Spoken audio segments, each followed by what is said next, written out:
Reynolds is a really good baseball player. Bryan Reynolds is a really good hitter. He is not himself. He hasn't been himself for the bulk of this season. Good morning to you. Good Tuesday morning. I'm Dejan Kovacevic of DK Pittsburgh Sports. This is Daily Shot of Pirates. It comes your way bright and early every weekday. If you're into football and or hockey, I also offer daily shots of Steelers and Penguins in the same place that you found this. The Pirates will begin a 3-game set tonight in Detroit against the best team in Major League Baseball. And no, I'm not misspeaking when I say that. The Tigers are 46-27. They're 9 games up on the second-place team, the Twins, in the AL Central. They've got one more win than the Mets, who are the current class of the National League. And on top of that, they'll be facing Casey Mize and his 2.95 ERA tonight. Tarek Skubal, the best pitcher anywhere not named Paul Skeens. And yeah, this doesn't exactly look like the kind of place where anyone's about to be busting out of a slump. And you haven't heard me use the word slump very often related to the Pirates' offense, and that's for a reason. I am not of the belief that the overwhelming majority of this offense is in any kind of slump. They just flat out can't hit. Reynolds obviously can. Reynolds is the great exception to this. Reynolds is the one you can't blame on anybody else. Not on the hitting coach, not on either of the two managers this season, not on Ben Cherington, not even on Bob Nutting. When you're looking at Reynolds through 274 official at-bats, having an average of 223, an on-base percentage of 296, an OPS of 657, 8 home runs, 39 RBIs, that's just not him. He's capable of so much better, and you know what? He just showed that 3 weeks ago when he appeared to be coming out of the slump in the same big way that he tends to do every year around this time. 19 hits over the final 2 weeks of May. 19 hits. That included a 2 for 3, a 4 for 4, a 3 for 5. There was some pop in there. Not a ton, but there was some. And then June comes along, which is historically his strongest month. And he has another 4 hits in the first 5 games, and then nothing. All over again. 8 for 50 so far in June. That's a 160 average. 1 home run, 3 extra base hits. All of which begs the question, what actually is wrong? I'll cross a couple of things off, I think, early here. One is that he did start the season with a shoulder injury that was bugging him, that kept him from playing the field, you'll recall, for a little bit. He's adamant that's not a thing. He's adamant that's not been a thing for quite some time. He and I spoke at length in Philadelphia about a month ago about some work he'd done with the mental skills coach that the Pirates employ and how he felt great about that and how he was just showing up to the ballpark and into the box with a much cleaner mind frame and how that was helping him. And it very obviously did help him until it didn't. So I'd throw both of those out.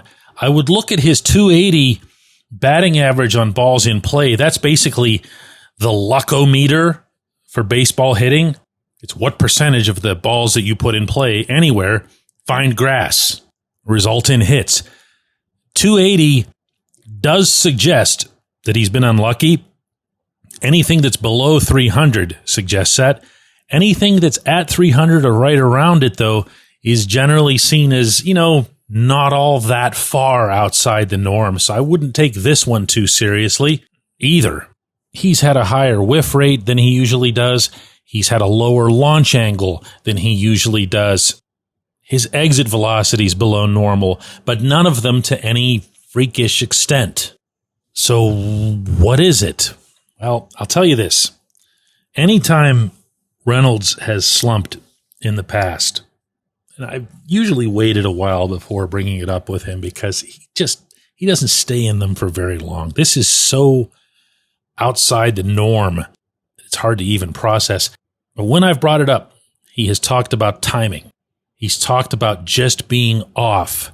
And on a similar note, when I would bring this up with Derek Shelton, the manager and one-time hitting coach who'd overseen most of Reynolds' career, he would describe Reynolds as being in between. If you take those two concepts and you meld them, they make more sense than they do separately. Reynolds doesn't have his timing for when it is that he wants to execute his swing. As a result, his decision-making is in between. To which I, having zero hitting coach or baseball pedigree of any kind, am going to offer at least the smallest, humblest possible suggestion. Because in digging through Reynolds' peripheral numbers for this episode, I found one that I really didn't like. And hear me out on this. He is seeing 3.961 pitches per plate appearance. I'm going to read the number to you again since it was a mouthful. 3.961, almost 4 pitches per plate appearance. That is a really high number. That is the highest number of his career, and he's always been a discerning hitter. He's always had that good eye, that good patience. So maybe that's not the answer. Maybe he's passing up on some hittable pitches early in counts. Maybe he's working himself into too many negative counts. Maybe he's overthinking all of this and turning his plate appearances into clinics rather than just a game. Maybe, as I saw him start to do out in Philadelphia, he'd be smart to just get back in there and start hacking again. Know why? Because the dude can hit. He just has to swing to do so. When we come back, J1Q. If you're looking for a great dining experience, look no further than North Shore Tavern. Located directly across Federal Street from PNC Park, next door to Mike's Beer Bar, North Shore Tavern is Pittsburgh's home for steak on a stone. Enjoy your steak finished on a hot lava stone in front of you, where you ensure each piece is cooked to exactly your liking. Or try their rotating selection of entrees, hot sandwiches, salads, and burgers, all while enjoying the ambiance dedicated to the great players and history of the Pittsburgh Pirates all around you. Come see why everyone's talking about North Shore Tavern and steak on a stone. It's Gun Storage Check Week. Help prevent unwanted access to your firearms. No one wants their unsecured gun to be used in an accident, a suicide, or a crime.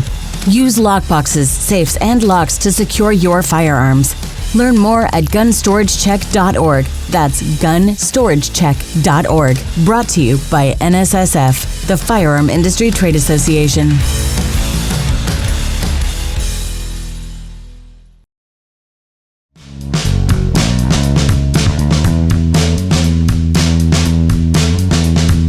Today's J1Q comes from Ronnie, who says, DK, what's wrong with Bryan Reynolds? Does he want out? And I'm pretty sure that anybody who's paid attention to my coverage of this particular athlete will know what kind of response I'm about to give. I'm going to be respectful here, as I try to be with everybody with Ronnie, because I do understand the overwhelming negativity that there is about the franchise in all walks of life. And as a result, I understand the natural tendency to want to pin something on the Pirates being the Pirates.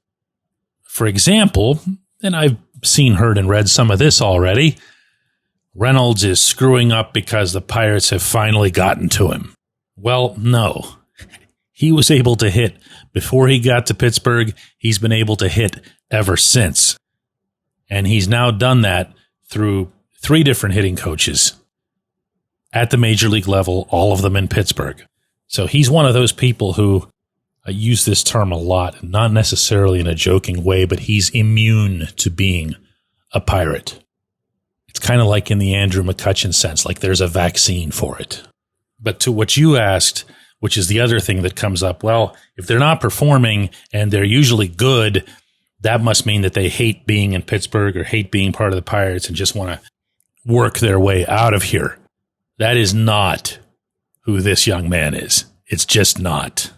As someone who communicated with him regularly And personally, through those months when he was trying to get his extension to stay in Pittsburgh, I can assure you he had no intention, no wish to be anywhere else. And he most definitely doesn't now that he sees. And a lot of these guys, by the way, on the inside, in the clubhouse, feel that this team's not that far away from being competitive. They need to add a couple of bats. Unfortunately, the general manager at the moment is incapable of that. So it would obviously have to occur once Ben Cherington's successor is in place. But he's in line with that. He's very much in line with that.